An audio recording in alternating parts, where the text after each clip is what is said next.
Hello friends, welcome back to my channel and welcome to a brand new blog. আমি তোমাদের সকলের প্রিয় সুকান্ত, আর আজকে নিয়ে চলে এসেছি একটা স্পেশাল ব্লগ। তো আজকে আমি তো মামা বাড়িতে এখন আছি, আর আজকে আমাদের মেদিনীপুরে উল্টো রথ হচ্ছে। উল্টো রথ সব জায়গাতেই হচ্ছে। তো আমি এখন যাব উল্টো রথ দেখতে, সাথে যাবে আমার মামিমা আর বোন। তো চলো আমরা এখন উল্টো রথ দেখতে যাব, আর সাথে তোমাদের সাথে ভিডিওটা শেয়ার করছি যে কি কি করছি না করছি, কিভাবে যাচ্ছি, কোথায় দেখবো। তো আর দেরি না করে চলো ভিডিওটা দেখা শুরু করা যাক। আমি কি ভুলভাল বকছি, তো লেটস গো। আগের দিনের মতো আজকেও আমরা তিনজনেই এখন বেরিয়ে যাচ্ছি, দেখতেই পাচ্ছ, উল্টো রথ দেখার জন্য। আমার মামা বাড়ি মানে মেদিনীপুরে খুব জাঁকজমক, খুব ধুমধাম করে উল্টো রথের শোভাযাত্রা হয়, তো সেটাই দেখতে আমরা এখন যাচ্ছি হেঁটে হেঁটে। সোজা রথের দিন তো ভিডিও করতে পারিনি, তাই ভাবলাম যে চলো আজকে যখন এসেছি তাহলে উল্টো রথেরই একটা ব্লগ তোমাদের সাথে শেয়ার করি। বাড়ি থেকে বেরিয়েই একটু রাস্তা আসতেই দেখো একটা রথ দেখতে পেয়ে গেছি। এটা হলো মল্লিক চকের মল্লিক বাড়ির রথ, এটা একটু পরেই টানা হবে। তো চলো আমরা এখন সোজা সেখানে চলে যাই যেখানে গোটা মেদিনীপুরবাসী গেছে। তো এই যে দেখতেই পাচ্ছ কত ভিড় হয়েছে রাস্তায়, ওই যে ওপাশে শোভাযাত্রা শুরুও হয়ে গেছে। তো আমরা এখানে চলে আসার পরে অনেক কষ্টে একটু এগিয়ে এসে জায়গা পেয়ে গেছি ফাঁকা মতো। এখানে দাঁড়িয়ে পুরো শোভাযাত্রাটা দেখবো আর জগন্নাথ দেবকে এবং বাকিদেরকে দর্শন করব। তোমরা কারা কারা মেদিনীপুর থেকে আমার ভিডিওটা এখন দেখছো অবশ্যই কমেন্ট করে জানিও, আর যদি সাবস্ক্রাইব করে না থাকো অবশ্যই সাবস্ক্রাইব করে নিও এরকম নতুন নতুন এবং ইন্টারেস্টিং ব্লগ দেখার জন্য।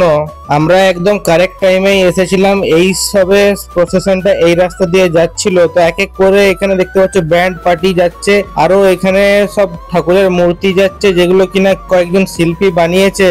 এই প্রসেশনে আমার ছোট মেসোমশাইয়ের গাড়িও রয়েছে, তারা রয়েছে জগন্নাথ দেবের আগে। তো তোমাদেরকে সেটা সবার লাস্টেই দেখাতে পারবো। তোমরা জাস্ট রাস্তায় ভিড়টা শুধু একবার দেখো, মানে মেদিনীপুরে যত মানুষ আছে সবাই একদম চলে এসেছে জগন্নাথকে দর্শন করার জন্য। ওই যে দূরে বলরামের রথ দেখা যাচ্ছে ধীরে ধীরে আসছে, আর আমরা এমন জায়গায় দাঁড়িয়েছিলাম যেখান থেকে পুরো দৃশ্যটা ভালোভাবেই দেখতে পাচ্ছিলাম। তারপরে ফাইনালি আমাদের সামনে বলরামের রথ এগিয়ে আসলো এবং ঝড়ের গতিতে সেটা চলেও গেল। তোমরা দেখতেই পাচ্ছ, মানে এত মানুষজন টানছে এবং হুইসেল বাজানোর পরে তারা একদম দৌড়ে টেনে নিয়ে চলে গেল। বলরামের রথ যাওয়ার পরে আবার আমরা দীর্ঘ প্রতীক্ষায় অপেক্ষা করছিলাম সুভদ্রার রথ আসার জন্য। তারই মাঝে এখানে দেখো আরো কত প্রসেশন যাচ্ছে, এখানে কৃষ্ণের মূর্তি যাচ্ছে, তার সাথে আরো শিল্পী জগন্নাথ বলরামের ছবি এঁকেছে, মানে মূর্তি বানিয়েছে, সেগুলো বেরিয়ে যাচ্ছিল। তারপরে এই ভিড়ের মাঝে একটা দারুণ ব্যাপার ঘটলো। আমরা তো এত ভিড়ের মধ্যে দাঁড়িয়ে রীতিমতো ঘেমে যাচ্ছিলাম, একদম ঠস ঠস করে ঘাম পড়ছিল। তার মাঝে একটা জেনারেটর এসে আমাদেরকে একটু হাওয়া করে দিচ্ছিল, কিন্তু বোন বললো যে তার নাকি ওর গন্ধে প্রচন্ড গা গুলাচ্ছে, বমি পাচ্ছে। আমার তো জেনারেটরের হাওয়াটা খুব ভালোই লাগছিল, কিন্তু বোনের কথা শোনার পরে জেনারেটর বি লাইক। আর এদিকে নতুন টেকনোলজি দেখো, মানে গাড়িতে করে সেলাই মেশিন যাচ্ছে, আর এখানে অটোমেটিক সেলাই হয়েই যাচ্ছে। এরপরে যেহেতু সুভদ্রার রথ আসবে সেখানে দেখতে পাচ্ছি এখানে বাউল আছে, আর তার সাথে সাথে চারিপাশে শুধু মেয়েই রয়েছে, কারণ এই রথটা মেয়েরাই টানবে। আর এদিকে দেখো মেয়েরা কেমন নাচ করতে শুরু করে দিয়েছে ঠাকুরের সামনে, তাও আবার খোল কীর্তনের তালে তালে।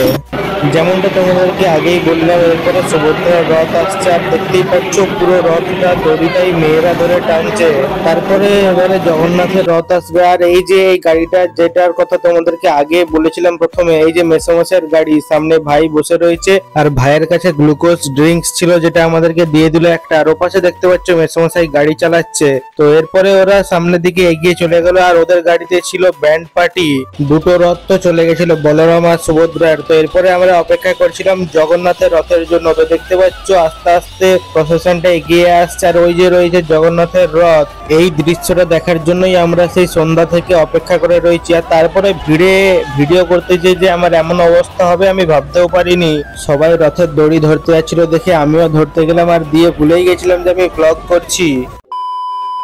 জগন্নাথের রথের দড়ি তো ধরে নিয়েছিলাম, কিন্তু ভিডিওটা করতে পারিনি কারণ ফোনটা নিচের দিকে হয়ে গেছিল। তো দেখতেই পাচ্ছ রথের সাথে সাথে সবাই আরো সামনের দিকে এগিয়ে যাচ্ছে, কিন্তু আমরা আর যাবো না, যেহেতু দর্শন করা এখানেই হয়ে গেছে। এরপরে আমরা বাড়ি ফিরে যাব। তো চলো আজকের মতো এতটাই, ভিডিওটা এখানেই এন্ড করছি। সবাই এরপরে বাড়ি ফিরে যাচ্ছে, আমরাও যাচ্ছি, আর তারই মধ্যে অনেকে আবার রথ দেখতে এখন যাচ্ছেও।